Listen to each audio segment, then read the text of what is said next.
کلیشین با ماشین بیا ماشین ما همه کنم بزنیم یک دیوانه که تو آدم میشوی بابا شو سکنه بختو کرکرم شیف خود دیوانه گره کن در برش بشینیم اکا شما میرم با بین در جا چی بگویم یک کار داشتم امور حل میکردم میومدم یه مردک بیعقلی با پولیس چون کار دارم مخیه های با نام خداوند به اندازه مهربان و نهایت با رحم. محترم جماعت، امروز درباره مرگ با شما صحبت خواهیم کرد. هر یک انسان از این آگاه است که مردن حق است. انسان در روی زمین مهمان است و روز حتما میمیرد. فرشته مرگ حضرت عزرائیل باشد برای گرفتن جان مخلوقات موظف شده است. مرگ سن و سال نمیگوید. چی پیر باشی چی جوان باشی مهلتت که رسید حتما میمیری. محترم جماعت، حالا یک سرگذشت رو با شما نقل میکنم. سرگذشت یک برادر مسلمان ما از برادران. شاید شنیده باشید. این سرگذشت آنقدر کهنه نیست. 7-8 ماه پیش این واقعه به وقوع آمد. آیا درباره برادرمان علی بنات شنیده اید؟ 29 می سال 2018 وفات کرد. تمام سامانه های اینترنتی درباره او میگفتند. او همگی 30 و چند سال عمر دید. نامش علی بنات، استقامت کننده استرالیا. خداوند به این برادرمان مال و ملک زیاد داده بود که همیشه استراحت کرده میگشت. او یکی از انسانهای میلیونر بود. نرخ ماشینش از $400,000 زیاد بود. خلاصه گپ این برادر ما از همه چیز این دنیا تامین بود. روز برادرمان بیمار می شود. نزد دکتر پریشان حال می رود. دکتر او را تشخیص می کند و معین می کند که این برادر ما با بیماری سرطان گرفتار شده است. دکتر با برادرمان می گوید همگی 6 ماه دیگر عمر می بینی. بیماری تبابت نشونده است.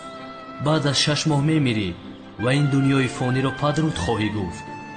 رنگ و روی برادرمان پرید. باوریش نمی آمد.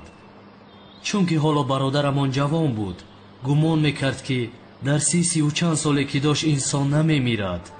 مثل بعضی جوانهایی که امروز میگویند پیر که شدم نمازم را میخوانم و پیری نرسی چی؟ آنچنان با این اطمینان کامل دارن آنها گویا مرگ جوانان را نمی بینند. این برادر ما هم همین خیل گمان میکرد. اکنون در بین ما و شما وجود ندارد. بعد از شنیدن سخن دکتر برادر ما چیکار کرد؟ چی مال و ملکی که داشت همه را خیر کرد. در افریقا چندین مکتب و بیمارخانه ساخت. همه ماشین های قیمتش را فروخت. چرا همه این کار را کرد؟ به خاطر آنکه دکتر او را گفت که تو میمیری. خدا رحمتش کند. به سخن دکتر باور کرد و اما از سخن خداوند غافل بود. او بیخبر بود که خداوند میفرماید مرگ هر لحظه میتواند تو را غافلگیر کند.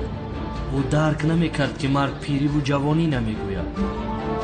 محترم جماعت، خدا به این برادر ما مهلت داد تا اینکه خودش را اصلاح کند و توبه نماید. اما بسیاری انسان ها با امیدی که در پیری توبه میکنیم به پیری هم نمیرسند. چون این انسان ها از آیات خداوند بیخبر هستند. خداوند در سوره اعراف آیت 34 میفرماید هر امتی را مدت عمری است چون اجلشان فرا رسد 1 ساعت پیش و پس نشوند. همچنین خداوند در آیت 11 سوره سجده پیامبر را امر میکند که بگو به بندگانم بگو فرشته مرگ که موکل بر شماست شما را میمیراند. سپس به سوی پروردگارتان شما بازگردانیده میشوید. بیشک روز حساب و کتاب حق است. محترم جماعت، بعضی انسان ها همیشه روز قیامت را پرسان میشوند. دانسته باشید که مرگ برای هر انسان قیامتش است. همچنین برادران به سوره لقمان آیت 34 نظر اندازید و خودتان ببینید. به نام خداوند بخشنده و مهربان. خداست که میداند که قیامت چی وقت می آید. اوست که باران میباراند و از آنچه در شکمهای زنهای حامله است آگاه است و هیچ انسانی نمیداند که فردا چی چیز به دست خواهد آورد و هیچ انسانی نمیداند که در کدام زمین خواهد مرد. خدا دانا و آگاه است. بعضی انسان ها به هواپیما که نشستند یاد مرگ میکنند و چون به زمین فرود آمدند خدا را فراموش میکنند. آیدی آنها در قرآن آیتی هست сураи Анкабут ояти 64 ва 65. Зиндагонии ин дунё лаҳву бозӣ аст. Агар бидонанд ҷаҳони охират ҷаҳони зиндагонист, чун ба киштӣ нишастанд, худоро ба ихлос илтиҷову ибодат кунанд ва чун наҷоташон дод ва ба хушкӣ онҳоро баровард, ҳамон замон ширк оварданд. дар ҳавопаймо аз тарси ҷон ҳама мусалмон мешавад. мебинӣ ки чашмҳо пӯшида ҳама ёди худо дорад. чаро чунин мекунанд? чунки дар ҳавопаймо хавфи ҷон мекунанд. баъзеи дигараш ба ҳавопаймо аз тарси марг тамоман савор намешаванд. оиди чунин инсонҳо бошад, худованд дар ояти 78 сураи Нисо мефармояд: ҳар ҷо ки бошед, агарчи дар ҳисорҳои сахт устувор бошед, марг шуморо ҳама ҷо дар меёбад. ва боз худованд дар ояти 19 сураи Қоф мефармояд: ба ростӣ ки беҳушии марг фаро мерасад, ин аст он чи аз он мегурехтӣ. хазон шуд гулшани пайғамбарон аз чанги Азроил, бишуд сокин хуруши ошиқон аз чанги Азроил. дили сад модари айёмро доғи алам карда, тапад чун мурғи бисмил кӯдакон аз чанги Азроил. ҳазорон шоҳро аз тахт рӯи тахта меорад, кафи хок гашт шоҳони ҷаҳон аз чанги Азроил.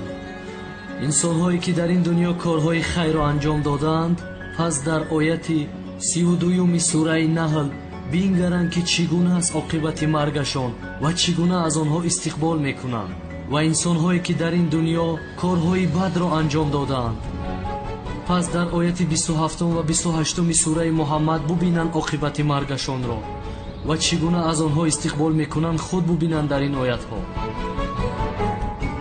худованд дар ояти 102 сураи Нисо мефармояд: ле касоне ки имон овардаед, ончунон ки шоистаи тарс аз худост, аз ӯ битарсед ва дар ҳолати мусалмонӣ миред, корҳои нек анҷом диҳед, аз корҳои бад дур бошед, ки пушаймон мешавед.